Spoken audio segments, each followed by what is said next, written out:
Cuando gané yo la elección, antes de que yo diera el discurso de victoria, ya Gustavo Petro había anunciado que estaría los 4 años en la calle, que buscaría una movilización social e inclusive pronunció una frase que dijo que Duque, si termina superior, el deseo de ellos era combinar todas las formas de lucha. Se creó, por ejemplo, el Comité Nacional del Paro, que dejó de existir cuando ellos llegaron a la presidencia, porque todos del Comité Nacional del Paro están en el gobierno. Eso no era ninguna representación de interés social, lo que tenían era un objetivo electorero. Los directivos de FECODE de ese momento que se aliaron con él, ahora están inclusive en fórmulas vicepresidenciales. Muchos de los que promovían las mingas para bloquear la Panamericana ahora también son candidatos vicepresidenciales. Estamos en un mundo donde el radicalismo es siempre tratar de desvirtuar la realidad. Se sigue viviendo y se va a vivir cada vez con más intensidad, y más ahora cuando está la inteligencia artificial. Petro ganó sobre Rodolfo Hernández por una diferencia mínima, creo que la más pequeña de las últimas 6 elecciones en Colombia. Esa investigación falta que alguien la haga algún día. No hubo confrontación, no hubo debate. Entonces, tratar de decir que es que fue por culpa de Duque, no, es que no hubo quien le ganara a Petro, que además no era difícil. Que la izquierda ganara en Colombia iba a pasar, o 18, o 22, o 26, no sabemos cuándo, pero venía en ese proceso. Pero Rodolfo, que presumía tanto de decir las cosas con sinceridad, se entregó como un corderito en la segunda vuelta y siempre dejando ese tufillo de si eso fue algo acordado.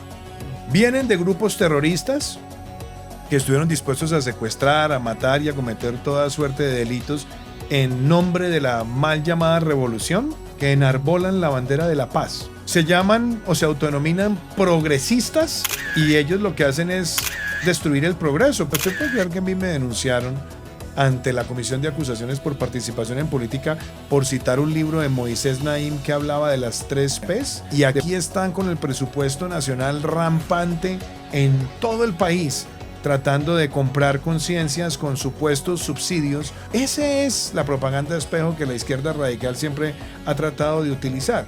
Y ahora lo que terminó convertida es en el instrumento de propaganda oficial del gobierno, por un lado, y por otro lado, cuanto influencer está dedicado a lustrarle los zapatos a Gustavo Petro, lo tienen en la nómina de RTBC.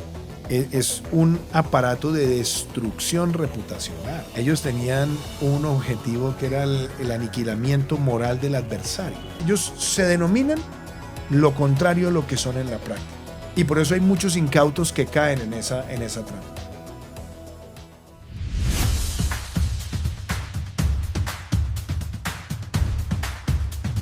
Hola, bienvenidos a un nuevo episodio de Colombia Futura. Hoy con colaboración con otro podcast muy importante que está creciendo mucho, que se llama Tres Respuestas, y además con un invitado de verdad de lujo. Estoy muy contento. Estoy al lado del presidente Iván Duque. Presidente, ¿cómo está? Julio César, un placer estar aquí contigo y felicitaciones también por este podcast, Colombia Futura. Gracias. Algo que nos tiene que mover e inspirar todos los días. Venga, voy a comenzar por una pregunta un poco, bueno, no voy a decir frívola, pero es algo que me estaba preguntando todo el día antes de esta entrevista, y es, ¿cómo se le dice a los expresidentes? ¿Si presidente o expresidente? Bueno, ¿Qué es lo correcto? eso depende de la persona, ¿no? Sí. Digámoslo, yo siempre me río un poco de esto porque al final de cuentas hay una formalidad. Por ejemplo, en Estados Unidos siempre a quien ha ejercido la presidencia le dice presidente. En Colombia hay gente que le dice expresidente, o hay otra gente que no le gusta decir ni presidente ni expresidente, entonces le dicen a uno doctor Duque, o si no le dicen Iván, o como quieran. Entonces yo a eso no le pongo mucho misterio. Yo creo que la gente va expresándose como quiera y lo que le dicte su corazón está bien. Yo, especialmente después del 7 de agosto, eso sí, no voy a referirme al señor Petro como presidente Petro, eso sí, lo tengo Ah, clarísimo. Pero acá, bueno, voy a decirle presidente, por respeto y además por agradecimiento, por estar en este podcast donde, a ver, aquí conversamos sobre lo que va a pasar en el futuro de Colombia y cómo lo que está ocurriendo ahora define lo que vamos a hacer más adelante. Ese es el eje de este podcast. Pero antes yo también tenía otra curiosidad y otra pregunta que siempre me hago, no solamente sobre usted, sino sobre todos los hombres y mujeres que tienen grandes responsabilidades y luego pasan, digamos, a una vida, vamos a decir, de civil, ¿no? De un ciudadano después del poder. ¿Cómo es esa esa transición, hay un sentimiento de extrañeza, yo me imagino mucha adrenalina todos los días durante 4 años tomando decisiones, pues con muchos recursos bajo su responsabilidad, con muchos temas en la cabeza y luego, pues de un día para otro eso cambia repentinamente. ¿Cómo es esa vida después del Bueno, poder? uno tiene, para que uno no sufra nostalgias cuando uno ostenta posiciones de poder, uno Mm, tiene que partir de la base en su corazón y en su conciencia que esas responsabilidades son transitorias. mm, Uno nunca se puede amañar con esas responsabilidades, porque si no, después el guayabo es brutal. mm, Uno tiene que saber que es una responsabilidad que es transitoria, que es un honor y que uno tiene que estar a la altura del cargo, que uno tiene que estar a la altura del servicio que uno quiere prestar, pero estar listo para seguir dándole continuidad a la vida. La vida no depende de un cargo, la vida no depende de una función de poder. Inclusive en grupos de amigos expresidentes con los que hablamos muchas veces, un gran amigo que es el presidente Luis Lacalle Pou, mm, pues expresidente de Uruguay, decía que ese tránsito muchas veces es el tránsito del poder a la autoridad de uno poder expresar libremente lo que piensa después de haber acumulado muchas experiencias en la vida. Y a mí me pasó una cosa también muy interesante, Julio César, y es que mi padre fue servidor público, mi padre fue gobernador, fue ministro, y siempre fue un hombre con los pies en la tierra. Y a mí me tocó ver muchas veces las transiciones de mi padre, que tenía cargos muy importantes, y al otro día no tenía seguridad, estaba totalmente tranquilo y cogía su carro y la vida continuaba. Uno no puede ponerle nostalgia a nada de eso. Y pues para mí la presidencia es un honor enorme, con grandes recuerdos, con momentos que tuve que sortear con muchas dificultades muchas veces, pero donde fui feliz como ser humano y feliz como colombiano de tener la responsabilidad de liderar los destinos de mi país. Entonces, cuando esto termina o cuando esto terminó, mi vida siguió y como me lo dijo también un amigo, y esto lo he dicho varias veces en algunas entrevistas, para uno mantenerse joven tiene que tener más proyectos que recuerdos. Entonces, mirar para adelante, hacer cosas nuevas, lo hemos hecho con la fundación, lo hemos hecho en la academia, lo hemos hecho mm. publicando libros que han sido el producto de mucho tiempo de investigación, ha sido también el podcast, ha sido el trabajo que adelanto en algunas juntas, volver de nuevo como a mis temas en finanzas, donde pasé más de una década. Entonces, la vida continúa, pero no tiene la satisfacción del deber cumplido. Yo alguna vez vi un video, espero que no sea apócrifo, de usted cuando era niño diciendo que uno de sus sueños era ser presidente de la República. Eso es real ese video, ¿Es ¿verdad? real? ¿Usted se imaginaba en ese momento, como cualquier ciudadano, que los poderes de un presidente quizá eran algo así como mágicos, como se puede resolver cualquier problema y cuando llegó al cargo se dio cuenta que era o No, entendió que era algo mucho yo creo más? que afortunadamente yo tenía claro desde muy temprano en la Sí, vida que es una responsabilidad muy compleja. mm, Digámoslo, yo de niño realmente tenía mm, ese sueño y a veces los sueños se pueden volver ambiciones y a veces mm, las ambiciones se pueden volver determinación. Pero lo más interesante es cuando eso se vuelve una vocación. Y para mí era eso. Yo tenía una vocación de servicio, yo tenía una vocación de servicio público a lo largo de mi vida, en distintas responsabilidades. Desde cuando empecé mi carrera política, siendo un adolescente, cuando yo militaba en el Partido Liberal Colombiano y después ascendí en el partido de ser asesor de la Dirección Nacional del partido, después subsecretario general del partido, siendo muy joven, trabajando con líderes muy importantes de Colombia, después cuando estuve en el Ministerio de Hacienda, cuando estuve en el BID, después cuando estuve al frente de la Jefatura de División de Cultura, Creatividad y Solidaridad, después cuando regresé a Colombia al Senado, como que uno va llevando todos esos proyectos adentro en el corazón, pero siempre teniendo claridad que esas son responsabilidades que son muy duras. Mi padre tenía una forma muy simpática de llamarlos, decía que eran honores incinerantes, porque muchas veces el mm, servicio público trae mm, el costo de esa incineración, donde al margen de lo que uno haga y lo bien que uno lo haga y muchas veces las dificultades que uno tenga que sortear,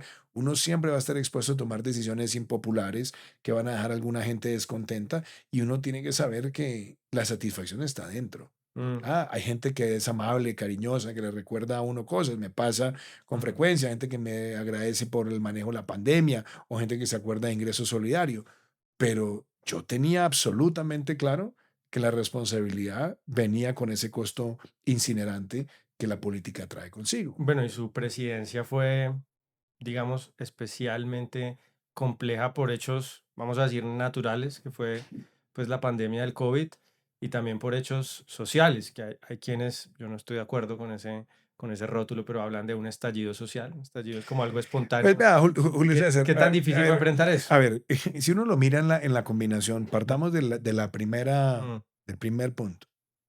Cuando gané yo la elección, antes de que yo diera el discurso de victoria, ya Gustavo Petro había anunciado que estaría los 4 años en la calle, que buscaría una movilización social e inclusive pronunció una frase que dijo que Duque si termina su periodo. Es decir, el deseo de ellos era combinar todas las formas de lucha porque él no perdona que le hayamos ganado por semejante victoria tan apabullante. Le dimos una muenda a Gustavo Petro, una muenda argumental, una muenda electoral y sobre todo en todos los estratos. El que tanto se ufana de ser el hombre del pueblo, no, le ganamos en todos los estratos en esa elección, porque teníamos una propuesta social clara, teníamos una forma de conectar con la gente que funcionó bastante y que fue siempre consistente y coherente. Entonces anunció eso. Y si usted se da cuenta, se creó, por ejemplo, el Comité Nacional del Paro, que dejó de existir cuando ellos llegaron a la presidencia, porque mm. todos del Comité Nacional del Paro están en el gobierno. Entonces, Mm, eso no era ninguna representación de interés social, lo que tenían era un objetivo electorero. mm. Y si usted se da cuenta, por ejemplo, los directivos de FECODE de ese momento que se aliaron con él, ahora están inclusive en fórmulas vicepresidenciales. Y si usted se da cuenta, muchos de los que promovían las mingas para bloquear la Panamericana ahora también son candidatos vicepresidenciales. Y así, ellos lo que buscaron era tratar de desequilibrar por completo el gobierno desde el primer día. Nos tocó enfrentar una pandemia por primera vez en un siglo. Eso no ocurría desde el gobierno de Marco Fidel Suárez. El país no tenía un manual para enfrentar una situación, ni el mundo tampoco. Nos tocó enfrentar una crisis migratoria, la crisis migratoria más grande que ha conocido este continente. Por primera vez en la historia de Colombia, un huracán categoría 5, que nos tocó vivirlo en la isla de Providencia y Santa Catalina. Después nos tocó enfrentar también un proceso de paz mal armado, desfinanciado, con retos de terrorismo, con dificultades de mucha naturaleza y tener que sacar adelante una reactivación económica. Pero usted que es experto en estos temas, yo se lo digo, ¿usted no le parece que después de ver un periodo con todas estas Mm. dificultades, que el crecimiento económico de nuestro gobierno haya estado por encima del 3.4%, demuestra que lo hicimos con responsabilidad? Los 2 años de mayor crecimiento en la historia de nuestra economía, 2021 y 2022, fue también un legado. La matrícula gratis, entregar más de 5.000 kilómetros de infraestructura, concluir el túnel de la línea, entregar más de 600.000 subsidios de vivienda para los hogares colombianos. Todas esas cosas son satisfacciones. Entonces, ¿nos tocaron dificultades? Sí, pero yo fui formado también en una familia donde uno no se queja, donde uno mantiene templanza, donde uno actúa con estoicismo y el deber cumplido va hablando por sí solo con el pasar del tiempo. Y yo creo que todos esos resultados, cuando usted los mira y los coteja, se van cayendo por su propio peso todas esas tesis que vendieron los que quisieron incendiar a Colombia Mm. y nosotros logramos también demostrar que había que tomar decisiones difíciles e impopulares, pero que lo hicimos con responsabilidad y dejamos un legado del cual nos sentimos orgullosos. ¿Cómo explicar un poco esa sensación de injusticia, ¿no? No, De que, yo no pienso, o sea, mire, al final del día estamos en un mundo polarizado. mm, Estamos en un mundo donde el radicalismo es siempre tratar de desvirtuar la realidad. mm, Porque esa frase perniciosa de muchos asesores de propaganda política que dicen que la percepción es la realidad y que se valen de los algoritmos para insultar, para manipular y para tratar de generar campañas con ejércitos de bodegas para acabar con la realidad, pues eso se sigue viviendo y se va a vivir cada vez con más intensidad, y más ahora cuando está la inteligencia artificial. claro, Pero yo miro esos hechos. ¿Cuál va a ser el crecimiento promedio del gobierno Petro durante estos 4 años? no, muy Va a estar poco. por debajo del promedio de crecimiento del gobierno nuestro con pandemia. Así es. Un gobierno que tuvo que enfrentar casi 30 meses de pandemia de 48 de un periodo de gobierno. Y el crecimiento económico nuestro fue mayor. La inflación. La inflación de este gobierno es superior a la del mandato nuestro, sin haber tenido que enfrentar la guerra de Ucrania en su máximo furor, como fue al comienzo del año 2022. Entonces, esas cosas se van cayendo por su peso. ¿Cuántos kilómetros de carreteras nuevas ha inaugurado Gustavo Petro? Sustancialmente por debajo. Nosotros tuvimos que enfrentar una pandemia, pero antes de que cayéramos en esa tragedia del COVID-19, dejamos el país con un superávit fiscal primario por primera vez desde que Colombia tenía la regla fiscal. Y haberle entregado al país proyectos tan importantes como Puerto Antioquia, que empezó en nuestro gobierno, que ayudamos a gestarlo con el sector privado.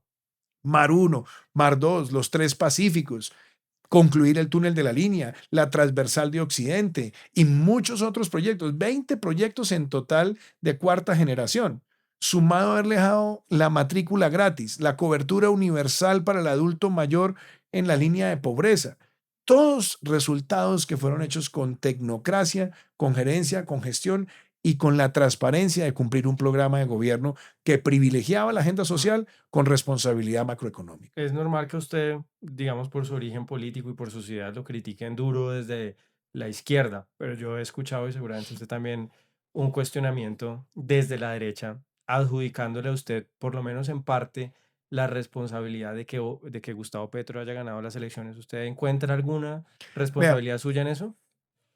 asumamos por un instante lo que dicen los que señalan esa teoría. Mm. A ver, a Gustavo Petro, ¿quién lo derrotó en el 2018? Lo derroté yo.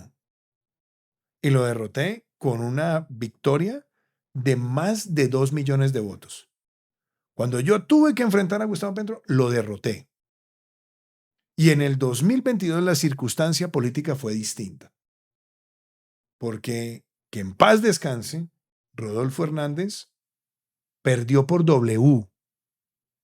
No solamente suspendió todos los gastos de su campaña para la segunda vuelta, sabiendo que además se los iban a reponer, Mm. porque la votación y la reposición daba perfectamente para haber mantenido la publicidad durante las últimas 2 semanas de campaña. Y Petro ganó sobre Rodolfo Hernández por una diferencia mínima, pequeñita, creo que la más pequeña de las últimas 6 elecciones en Colombia. Y él se dejó ganar. Esa investigación falta que alguien la haga algún día. ¿Por qué pasó eso? ¿O por qué se dieron esas circunstancias? No hubo confrontación, no hubo debate. Entonces, tratar de decir que es que fue por culpa de Duque, no, es que no hubo quien le ganara a Petro, que además no era difícil Mm. ganarle a Petro. Que Petro es un diletante, Petro es una persona sin contenido. Mm. Él no tiene capacidad técnica, analítica soportada en datos reales. Todo lo de él es galáctico, todo lo de él es jugando con conceptos que no aterrizan. Eso fue lo que pasó en el 22. Pero lo que uno no puede desconocer es el proceso de evolución de la izquierda en Colombia también. Mm. Porque la izquierda en Colombia viene evolucionando en los últimos 20 años o 25 años. Cuando Uribe ganó en el 2002, ¿quién quedó tercero? Lucho Garzón. Y Lucho Garzón después fue alcalde de Bogotá. Cuando Uribe ganó la reelección en el 2006, ¿quién fue el segundo? Carlos Gaviria. Carlos Gaviria. Y después en el 2007 ganó en Bogotá Samuel Moreno. Mm. Cuando Santos gana en el 2010, ¿quién queda segundo? Antanas Mocus, recogiendo también ese sector. ¿Quién era el cuarto? Gustavo Petro, que después fue alcalde en el 2011. En el 2015 ganó Enrique Peñalosa, pero después volvió a ganar la izquierda en Bogotá. Y en el 2018, ¿quién quedó segundo? Gustavo Petro. Entonces, es un proceso de evolución. Que la izquierda ganara en Colombia iba a pasar. O 18, o 22, o 26, no sabemos cuándo, pero venía en ese proceso. Y yo sí debo decir que la forma en la que se dio la elección del 2022 fue una verdadera vergüenza. Si Federico Gutiérrez hubiera estado en la segunda vuelta, hubiera dado una pelea real, argumental, con criterio, con visión de país.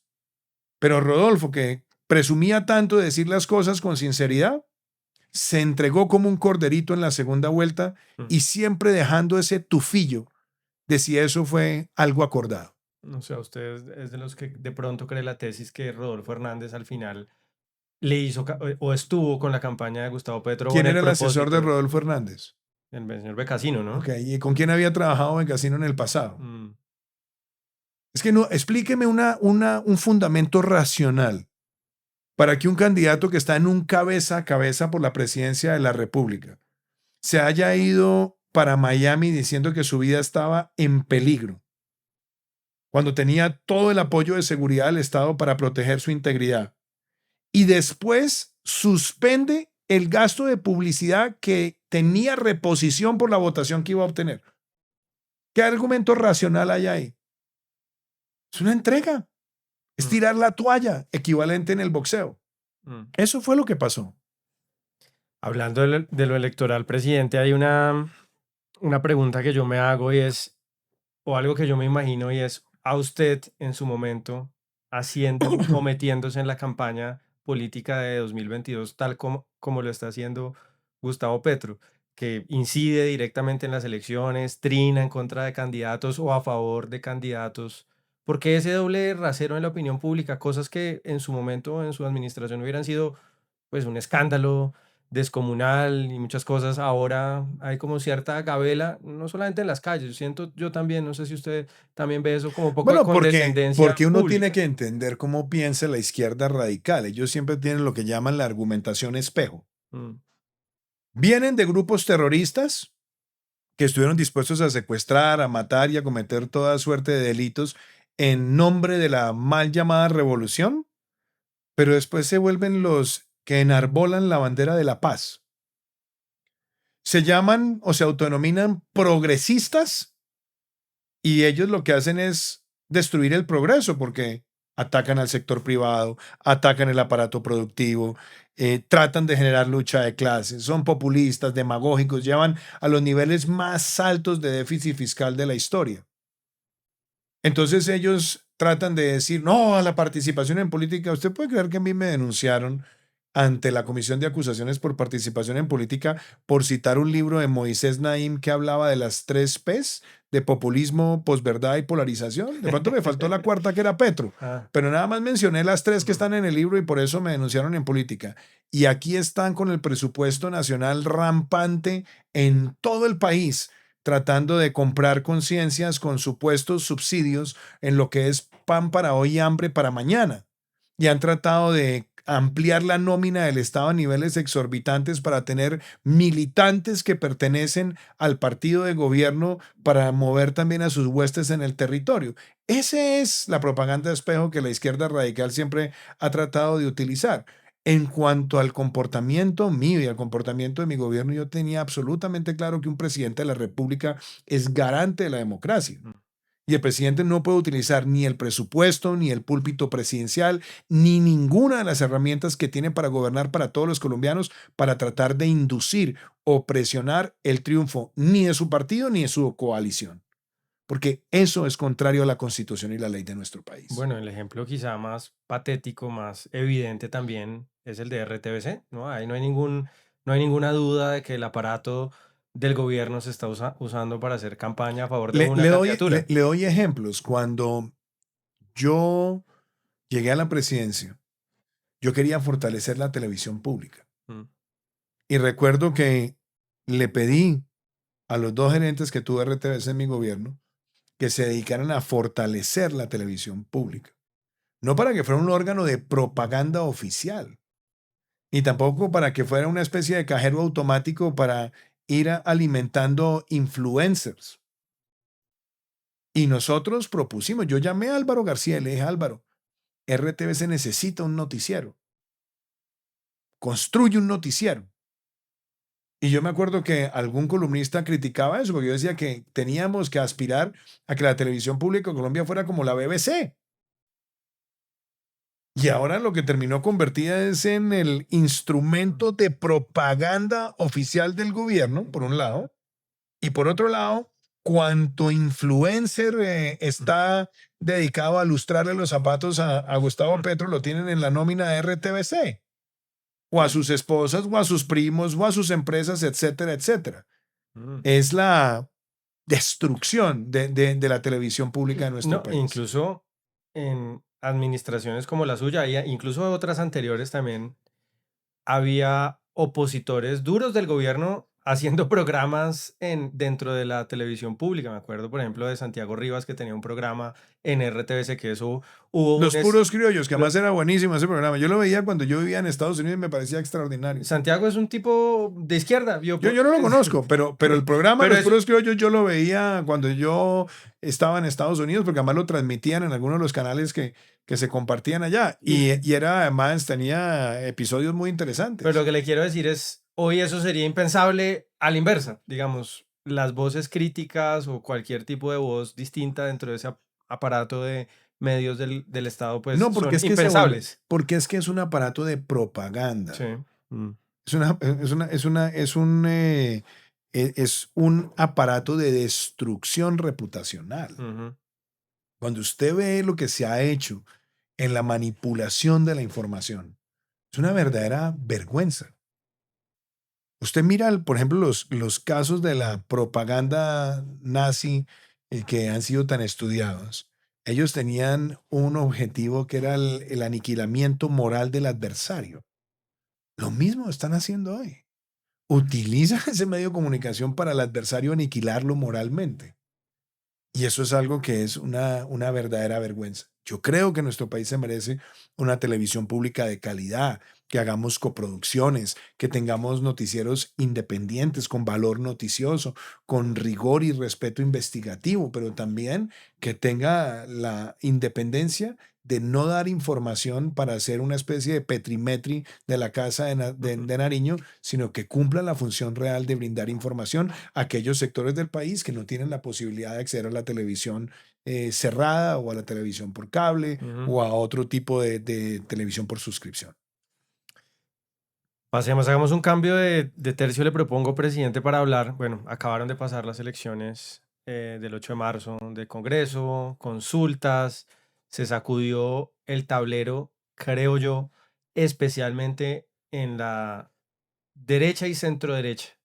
Sale una candidatura que quizá no estaba tan clara antes de ese día, la de Paloma Valencia, con, digamos, una fortaleza nueva. ¿Cómo analiza usted esa confrontación que se viene entre esos sectores que no están hoy con el gobierno? Algunos, yo también he hablado de eso, de una especie de confrontación entre una derecha popular o populista, eso depende de si uno le gusta o no le gusta, y una derecha más tradicional, más ligada a los sectores tradicionalmente de derecha o conservadores o de centro derecha en el país. ¿Usted cree que eso, cómo se va a definir esa confrontación entre esos sectores? Yo espero que sea una sana competencia de ideas y que podamos de alguna manera aprender del ejemplo chileno, Julio César. Ujú.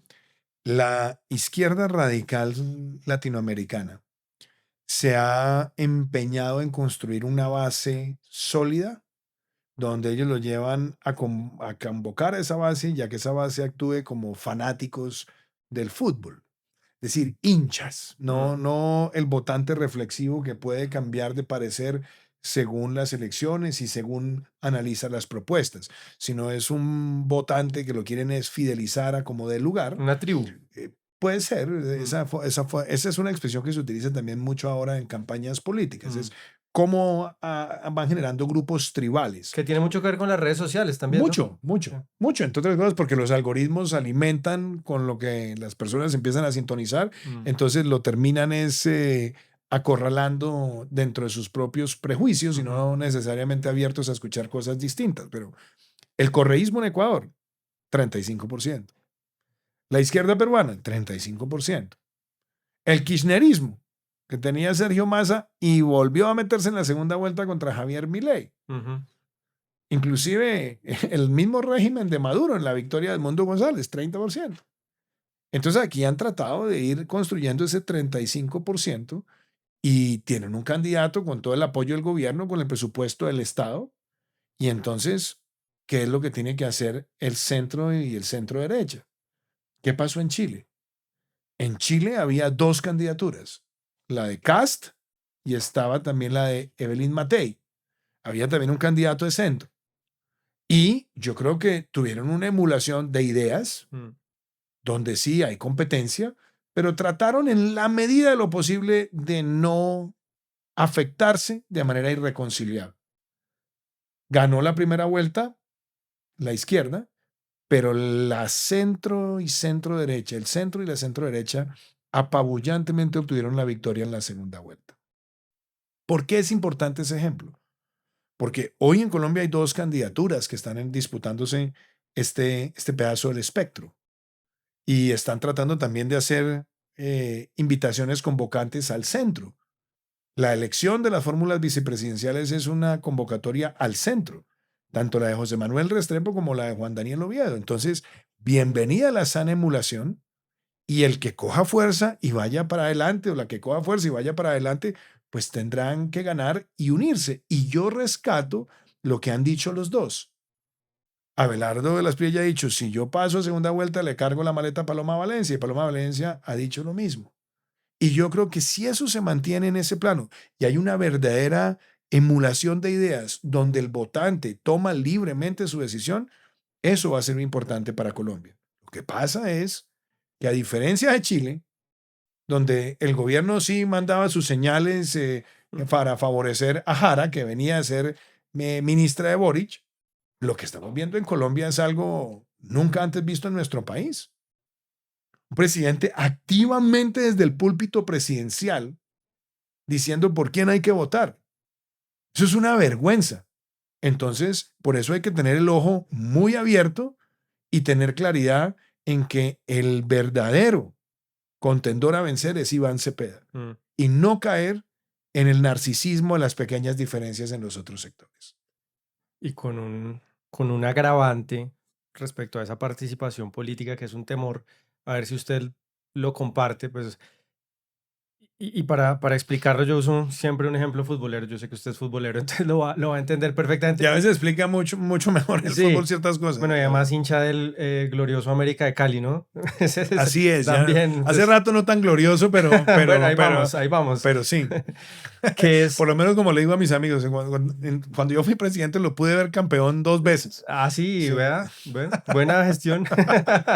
Oye, que es en el fútbol uno puede torcer las reglas de varias maneras. Una de esas maneras no solamente es haciendo activamente faltas o incumpliendo el reglamento, golpeando al rival o tumbando al piso, sino también se puede torcer el resultado fingiendo faltas. Entonces Sí, es cierto, pero lo que pasa es que aquí estamos en una situación más difícil porque de alguna manera el presidente de la República es, si se quiere, una suerte de árbitro también en esa contienda. Además, Pues si quiere póngalo de central o si quiere póngalo de juez de línea. tal cual. Pero lo que usted nunca ha visto es un árbitro que le pegara una patada en la espinilla a un jugador del otro equipo.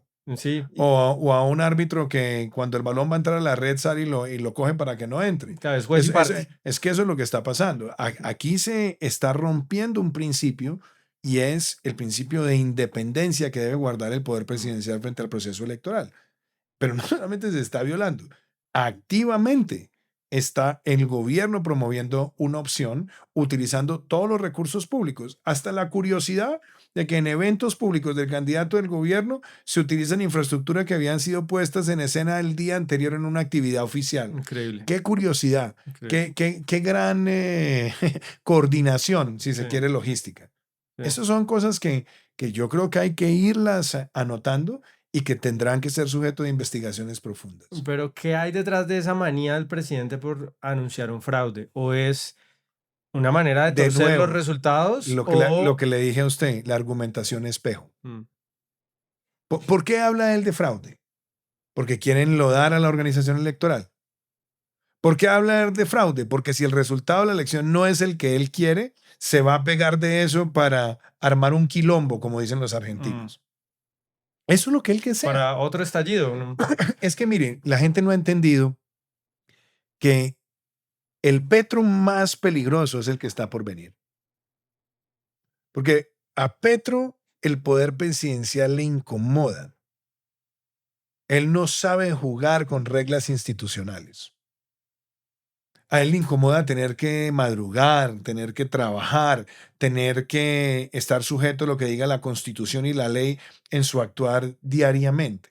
Bueno, lo he dicho, Él se queja todo el tiempo de ser presidente, ¿no? Él lo que está buscando es volver a su condición de agitador en jefe después del 7 de agosto, gane quien gane. Y ese Petro es un Petro muy peligroso, porque va a tratar de utilizar ya la expresidencia para seguir rompiendo a la sociedad colombiana en dos, para seguir fracturando a la sociedad colombiana en dos. Y los colombianos tenemos que pensar en grande y salirnos de esa trampa a la que él nos quiere señalar. Mire, yo he sido muy claro en mis convicciones ideológicas, Julio César. Yo soy una persona que siempre me he definido de centro. Pero inclusive si quiere usted ir más profundo, llámeme de centro derecha si quiere. Y he sido claro siempre en mis posturas en esa línea. El componente de seguridad que lo he defendido siempre a ultranza, pero pensando también en una gran política social, que de hecho la ejecutamos desde el gobierno. Entonces, ¿por qué le hago a usted esa apreciación? Porque en las democracias puede haber opciones de centro izquierda que son institucionales. No quiere decir que a mí me guste. Pero si usted me pregunta qué opino de Ricardo Lagos, yo tengo que decirle, Ricardo Lagos es una persona que merece respeto. Tabaré Vázquez, de quien fue buen amigo, aunque estamos en las antípodas ideológicas en muchos temas, fue un hombre de socialdemócrata en Uruguay. La misma Michelle Bachelet en su primera administración, estuvo menos capturada por los sectores más radicales de su coalición. Hay Fernando Enrique Cardoso. Muchas personas en América Latina que han tenido esa línea, así yo tenga diferencias. Pero es que una cosa es que en la sociedad puede haber alternancia entre posturas políticas, que eso es la democracia, y otra muy distinta, que desde una concepción ideológica lo que se trate de hacer es sembrar el odio, la división, el prejuicio, la estigmatización y siempre esa línea delgadita entre lo que es el ataque argumental, pero lleno de ataque visceral al contendor y a la persona, que puede llevar a los países a situaciones sociales absolutamente deplorables. Y eso es lo que ellos quieren. Eso es lo que ellos siempre han buscado. Y esa es la forma de actuar. Entonces, ese es el riesgo. Que desde la presidencia se esté tratando de destruir el prestigio de la organización electoral y se esté tratando de cuestionar un sistema electoral que ha sido reconocido internacionalmente a pocas semanas de las elecciones, es porque en esa forma de argumentación espejo, ellos quieren capturar si el resultado les es adverso. Mm. No, y hace un año o algo más de un año elogiaban varios actores del pacto histórico, incluso la presidenta de la Colombia Humana, la organización electoral de Venezuela. Entonces, imagínense, es el mundo al revés, ¿no? La organización electoral Claro, de porque Venezuela. es que volvemos a la argumentación espejo. Mm, Ellos se denominan demócratas, pero son los principales consuetas de la dictadura de Fidel Castro y de Raúl Castro y de los herederos de ellos. Se autodenominan demócratas y lo único que han hecho es tratar de legitimar el régimen venezolano, mm, con Chávez, con Maduro y ahora en el Rodrigato. Eso es lo que ellos han tratado de hacer siempre. mm. Porque en esa argumentación ellos se denominan lo contrario a lo que son en la práctica. Y por eso hay muchos incautos que caen en esa trampa. La discusión más quizá caliente de este momento en la opinión pública, sobre todo política, volviendo un poco al tema electoral, tiene que ver con el papel de Juan Daniel Oviedo. Hay quienes dicen, oiga, es que yo he sostenido un poco ese argumento. Es verdad que Juan Daniel Oviedo suma al centro, quizá en sectores más moderados que tradicionalmente no han votado al centro democrático, pero por otro lado ¿qué pasa con los sectores más conservadores, más de derecha? Que puede restar también y existe un riesgo de fuga quizá hacia la derecha. ¿Usted cómo analiza, ya más desde una posición de analista, cómo No, ve mire, esa situación? yo tengo que decir una cosa, y lo digo además con orgullo. Tanto Juan Daniel Oviedo Mm, como José Manuel Restrepo fueron figuras o personas que se hicieron figuras en la política durante el gobierno mío. Yo quería un gobierno donde llegara una nueva generación a gobernar. Tanto José Manuel como el propio Juan Daniel eran personas menores de 50 años cuando fueron designadas en cargos de responsabilidad. José Manuel Restrepo fue un ministro espectacular, ministro de Comercio recursivo, inteligente, preciso, con un gran equipo y que logró sortear la pandemia con los primeros programas de respuesta para mantener el sector turismo, el sector industrial. Trabajó muy articulado con Alberto Carrasquilla cuando se diseñó el PAEF, por ejemplo, o inclusive cuando nosotros empezamos a constituir herramientas tan importantes como ingreso solidario. Entonces jugó un papel importante. Estuvo los 4 años del gobierno, ministro de Comercio y ministro de Hacienda. Y Juan Daniel Oviedo, que también respondía a lo que yo quería como presidente, que era empoderar gente técnica y capaz y con conocimiento. Yo a Juan Daniel lo conocí en el Senado. Yo era senador y él era asesor de María del Rosario Guerra, que era mi compañera en la Comisión Tercera. Y yo siempre veía el juicio, la dedicación con la cual Juan Daniel preparaba las cifras, hacía comentarios muy interesantes en materia de regulación, porque sabe mucho de regulación económica. Y cuando yo asumo la presidencia, un buen día dije, bueno, hay que buscar un director del DANE que primero no sea una persona obsecuente con el presidente, que sea una persona que tenga rigor técnico y que tenga independencia técnica. Y la primera persona que se me vino a la cabeza en ese momento fue Juan Daniel, por lo que yo había visto. Inclusive llamé en su momento a María del Rosario, le dije, oye María del Rosario, estoy pensando en Juan Daniel para el DANE. Cuéntame tú que lo has conocido más de cerca. Y me dijo, no, esa es extraordinaria persona. Y lo nombré director del DANE. Y le di todo el apoyo durante los 4 años. El apoyo para hacer el fortalecimiento técnico de la institución, el apoyo para innovar en la comunicación de la institución. Inclusive tratamos de dar un paso muy importante que era el censo económico, que era algo que él quería sacar adelante. Y logramos también con el apoyo del DANE sacar adelante ingreso solidario. El DANE dio muchas herramientas de las encuestas de hogares para poder nosotros hacer la microsegmentación de a dónde teníamos que llegar. Entonces yo lo conocí como un funcionario técnico y después, cuando él termina el gobierno, él da un salto a los medios de comunicación, donde está en un canal nacional compartiendo las cifras como lo hacía él, donde las cifras no tienen color político, las cifras son. Y yo creo que ahí empieza a surgir una figura que empezó a generar una identidad política, hizo una campaña en la alcaldía de Bogotá, quedó segundo, fue concejal, se retiró y empezó también este ejercicio. Entonces, yo creo que él ha ido identificándose cada vez más políticamente con una serie de posturas. Yo celebro que él se defina como una persona de centro. José Manuel Restrepo es una persona más de centro derecha. Los dos son personas de centro y personas con un gran sentido de responsabilidad técnica. Entonces, cuando a mí me preguntan qué pienso de los dos, yo digo, bueno, son dos personas que tuve el honor de tener como funcionarios en mi gobierno y a los cuales les tengo respeto y les tengo aprecio. Y creo que en este momento Juan Daniel ha fijado unas posturas que reflejan que ya él tiene una identidad política con una serie de temas que los quieren seguir enarbolando.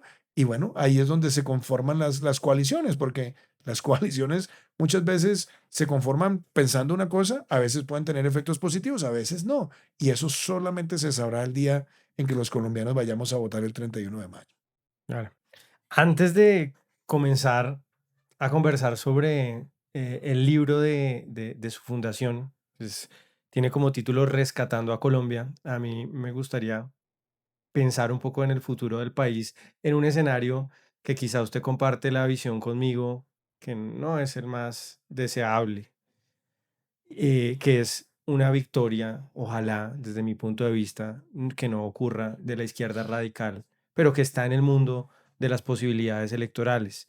Se lo pregunto porque hay una serie de instituciones que reconocemos muchos, han logrado que el país, digamos, no se descarrile por completo.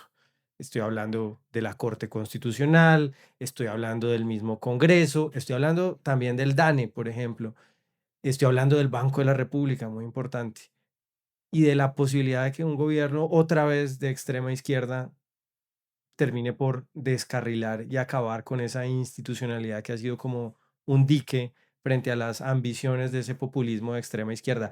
¿Podríamos estar en ese escenario? Bueno, Sí. yo se lo dije hace un rato, es que el verdadero contendor aquí es Cepeda.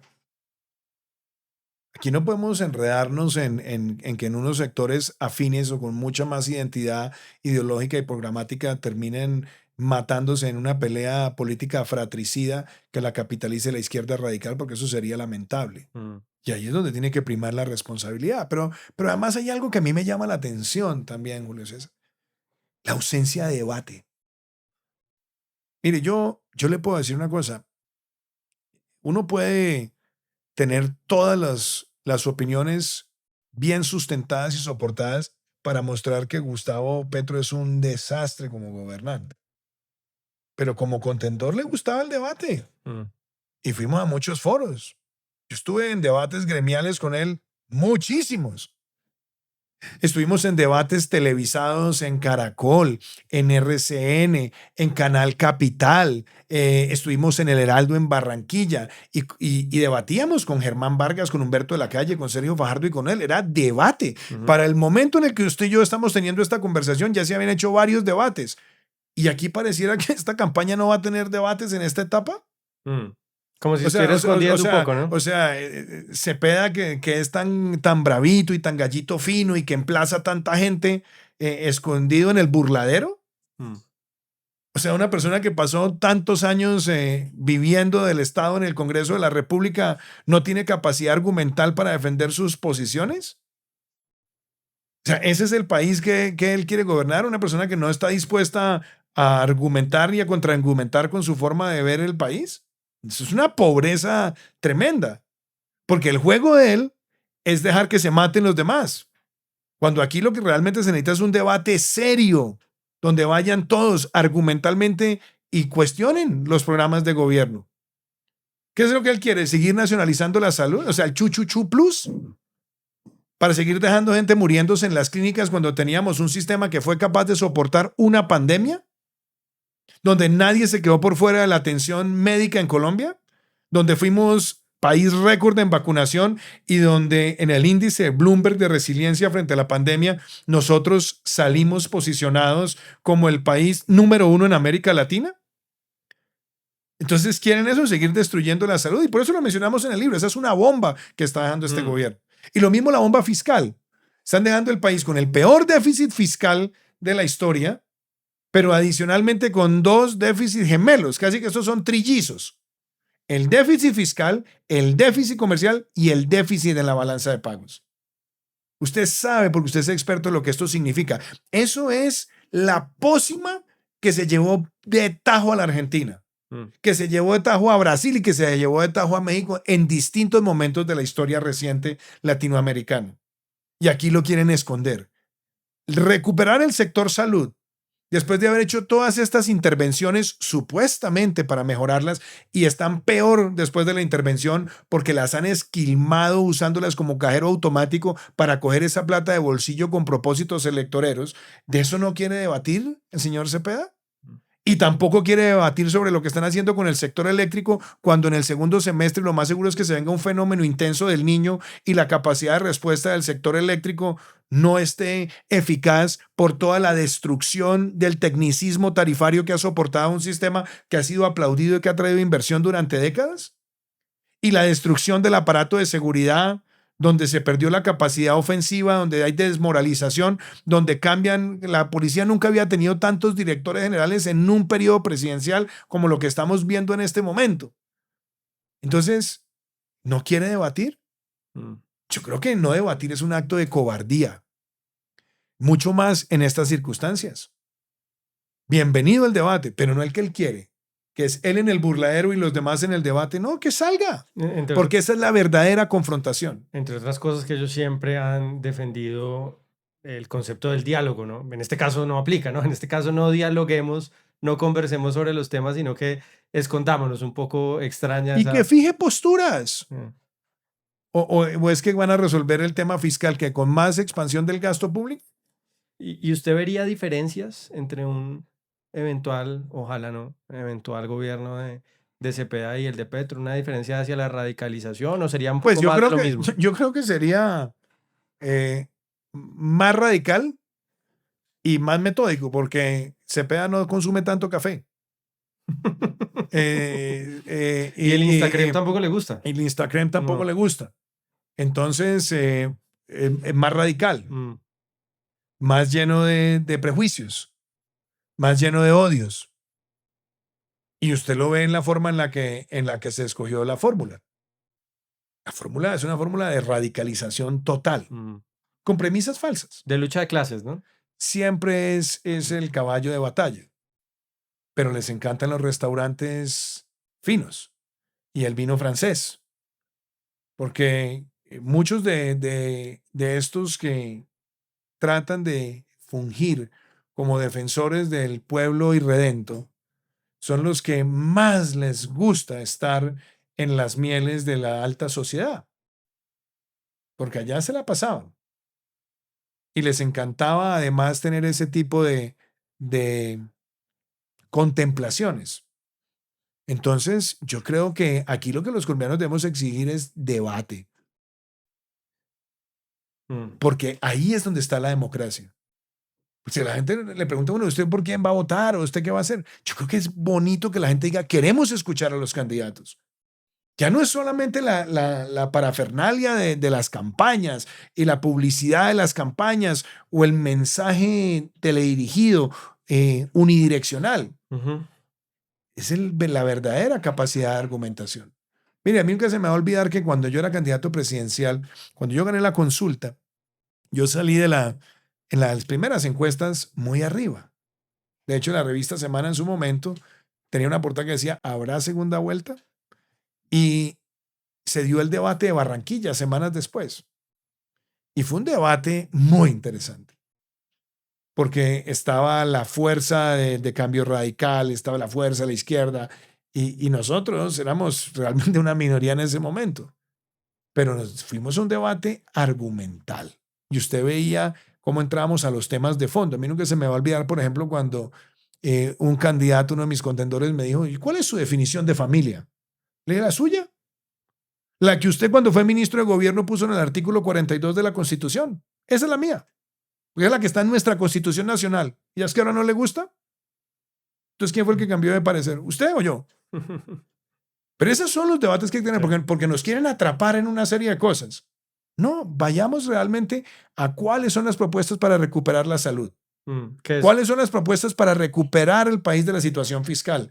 ¿Qué se requiere para recuperar la seguridad? Y sobre todo, ¿qué es lo que van a proponer para generar crecimiento, ojalá superior al 4 o 5%, que es lo que el país se merece para el próximo cuatrenio? Que es un poco, ya nos queda poco tiempo, pero es que se me ha ido muy rápido la conversación, pero no quería terminar antes sin hablar, por supuesto, de Rescatando a Colombia. Esa es un poco la sensación que yo tuve cuando hojeé el libro, porque todavía no lo he acabado de leer, es que es algo así, usted me dice si no estoy bien encaminado, como una serie de consejos sobre el futuro de alguien que tuvo la experiencia de ser presidente y que de pronto el próximo presidente de Colombia podría usarlo como una, Hay, hay, un, digamos, como hay, una hoja de ruta, digamos. hay unos matices, porque yo justamente no quise que ese libro fuera un libro mío. Mm, Es un libro de nuestro Centro de Pensamiento y Acción. mm, La Fundación Innovación para el Desarrollo es un centro de ideas libres y de pensamiento libre. No son mis sugerencias mm. a título personal. Hicimos una labor muy interesante que fue identificar cuáles son las bombas de tiempo que le deja Petro a su sucesor o sucesora. ¿Cuáles son? Y pues usted ve la portada del libro que tiene una bomba que se está desactivando que dice 7 de agosto de 2026. Ese es el relojito que tiene la bomba. Entonces, en el sector de la salud, convocamos a un grupo de expertos que analizaron la situación del sector de la salud y mostraron la tragedia que tenemos hoy y unas sugerencias puntuales de cómo poder rescatar ese sector. En el sector energético igual, expertos, personas que han estado en la toma de decisiones haciendo un diagnóstico y haciendo sugerencias puntuales. En el tema fiscal igual, en el tema de seguridad igual y en el tema de relaciones internacionales igual. ¿Por qué este libro es interesante? Porque es un libro donde yo me quise marginar de ser yo el que esté haciendo mi propia observancia, mi propia recomendación, sino dejar que un centro de pensamiento permita traer a los expertos y haga esas sugerencias. Y yo creo que es un libro que está escrito de una forma sencilla, que le puede servir a los candidatos, que le puede servir a los equipos de los candidatos, pero que le puede servir a cualquier colombiano para entender la destrucción que Gustavo Petro le está dejando a la próxima administración. Yo recuerdo cuando a mí me tocó sortear la pandemia, huracán, crisis migratoria, los temas que tenían que ver también con narcotráfico, seguridad, nos tocó temas también tan complejos como Hidroituango, que en algún momento me puse a leer textos también de otras épocas.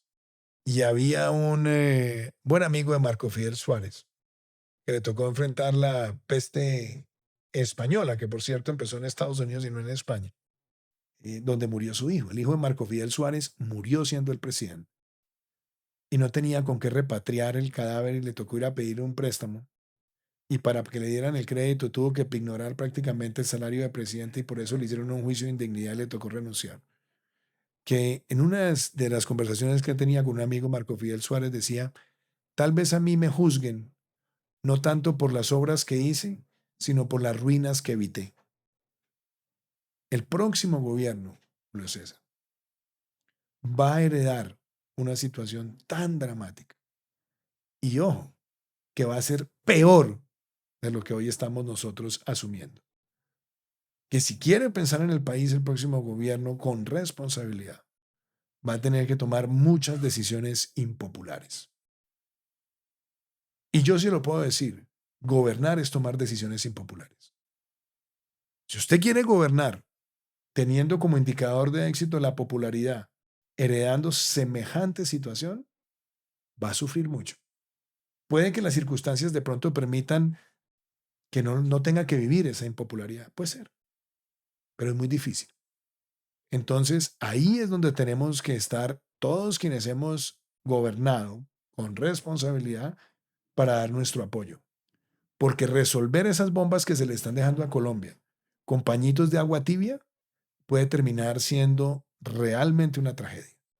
Entonces creo que este es un momento de responsabilidad y por eso es que hay que ir al debate, para que al heredero del desastre, para los que activaron las bombas, salgan a argumentar cómo es que supuestamente quieren sacar el país adelante cuando están dejándole a Colombia una herencia nefasta que puede llevarse de largo sectores que son estratégicos para el futuro nuestro.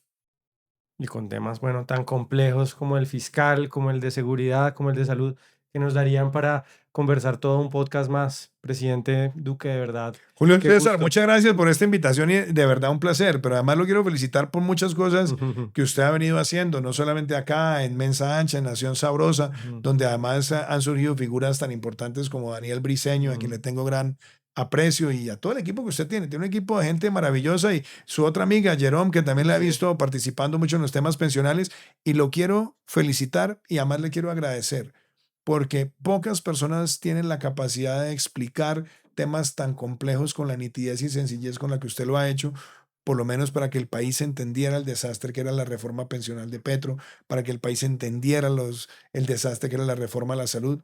Yo creo que personas como usted también desde este sector de la formación de opinión están haciendo un gran bien para nuestro Muchas país. gracias, muy honrado, presidente. Ahí seguimos en la batalla cultural, como le dicen ahora. Pero bueno, esta es una batalla también Hay que dar, importante para el país. hay que darla, pero sabe una cosa, ojalá la pudiéramos dar de verdad sin manipulación, porque estas batallas de ideas son bienvenidas, Mm, pero sin ejércitos de bots y y de bodegas bodegas. pagadas con Mm, recursos públicos. mm.